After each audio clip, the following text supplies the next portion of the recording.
Est un thème qui est réellement pris en charge par les curricula de l'éducation nationale, du cycle fondamental au secondaire. Nous le retrouvons dans différentes disciplines, à savoir les SVT, l'histoire et la géographie, et même dans les sciences physiques.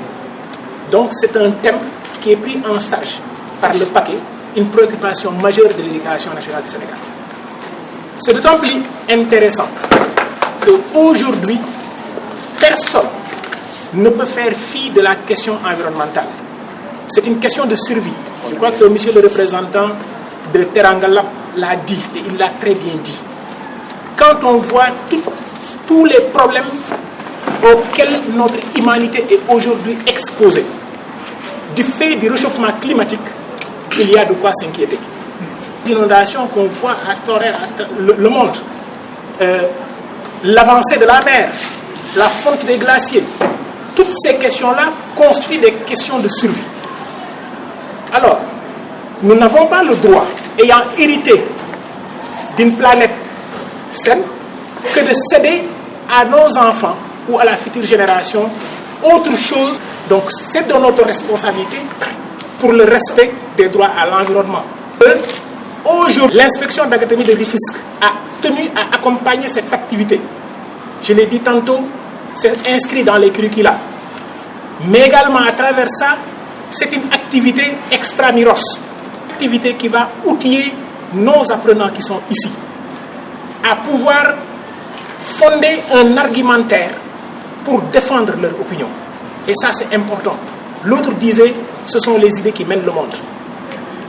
Pour pouvoir défendre sa position, il faut savoir bâtir son argumentaire.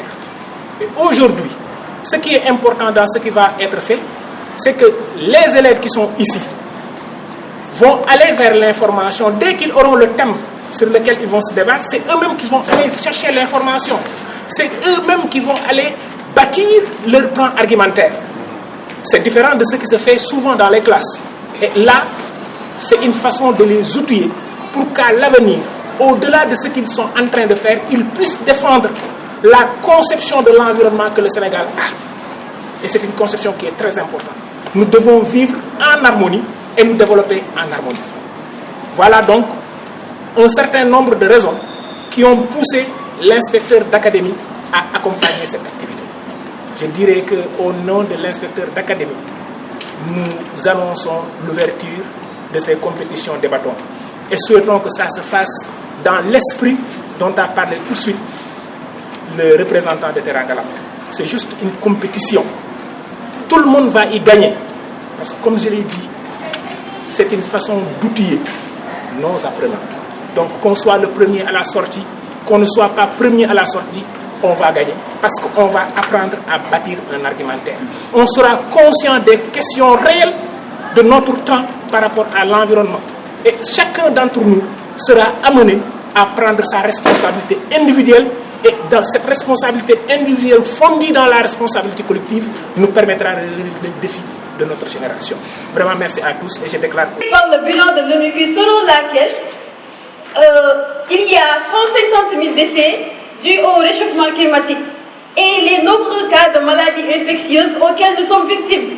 En plus d'être choqués, me voilà peiné. Parce que voyez-vous, d'ici 2030, ce chiffre va doubler. C'est pas moi qui le dis, c'est le rapport. En plus d'être choqué, peiné, me voilà inquiète. Parce que cet environnement-là, qui était censé me protéger, me nourrir, me soigner, aujourd'hui, elle m'agresse, m'assoit et me tue. Et ce, silencieusement. Aujourd'hui, on est ici au niveau de l'amphithéâtre du lycée moderne de Rufisque pour le lancement de la compétition interscolaire de débat sur le réchauffement climatique. C'est une compétition qui regroupe 8 établissements du département de Rufisque et les élèves compétissent et débattent sur les problématiques du réchauffement climatique. Et aujourd'hui, nous avons lancé cette compétition. Il y a 4 établissements qui se sont affrontés et pour une première journée.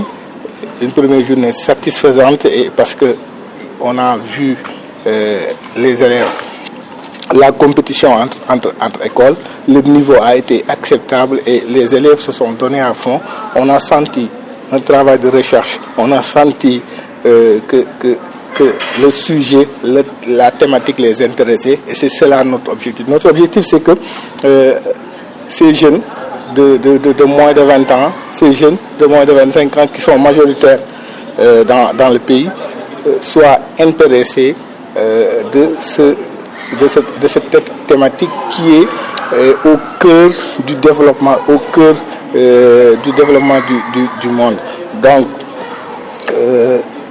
notre objectif, c'est que ces jeunes-là puissent maîtriser ou s'intéresser au contour du réchauffement climatique parce que le choix n'est pas fortuit, parce que ces élèves habitent entre Yène, Bargny, Rufisque et Mbao. C'est-à-dire des zones qui, dans la région de Dakar, sont les zones les plus impactées par l'érosion côtière, par l'avancée de la mer, par la pollution marine, par la pollution atmosphérique. Donc c'est des jeunes qui sont impactés par ces réchauffements climatiques. Donc nous avons lancé cette compétition et pour cette première journée, nous sommes satisfaits de ce qu'on a vu. Le choix des écoles, l'école par excellence, c'est là où se forme le citoyen. C'est là où la nation forme ceux qui vont la diriger demain. Donc, il est primordial d'intéresser à ceux-là qui doivent diriger ce pays demain aux thématiques qui est en vogue, thématique qui est au cœur du développement du monde dans lequel ils vivent. Ce sont ces jeunes-là. Ces jeunes, ils sont jeunes, ils sont élèves, qu'ils le savent ou pas, ils sont impactés par ce réchauffement climatique. Donc, le choix n'est pas fortuit. Ce sont ces gens-là qui vont vivre dans ce monde impactés par le changement climatique, donc les intéresser. Et notre souhait, c'est que ces jeunes-là s'accaparent de cette thématique, en fassent leur outil de travail, et comme ça, ils pourront changer. En classe de première S1. L'ambition de l'homme lui permet de voyager loin, mais rétrécir l'horizon. Comme cela a été dit tout à l'heure, le réchauffement climatique devrait entraîner une réduction des pathologies dues au climat froid. Par conséquent, le coût sociétal de ces pathologies devrait baisser. Mais ce même réchauffement climatique entraîne aussi la libération d'autres pathologies et virus que nos aïeux ont eu à confronter. Mais aussi, les îles du Pacifique risquent de disparaître. En effet, les pays tels que le Fidji, Kiribati, Vanuatu ou encore les îles du Salomon risquent bien d'être inhabitables d'ici 2100, créant ainsi plus de 600 000 réfugiés climatiques apatrides.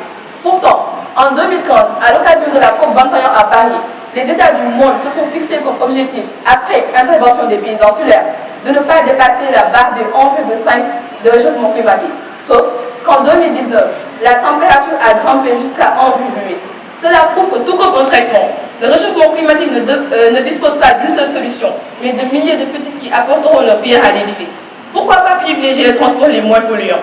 Partout dans le monde, les routes sont surchargées de véhicules, dont la plupart vivent mais aussi privilégier les moyens de transport tels que le vélo ou la marche réduirait considérablement l'émission de ces gaz à effet de serre et contribuer à une meilleure santé. N'est-ce pas bénéfique?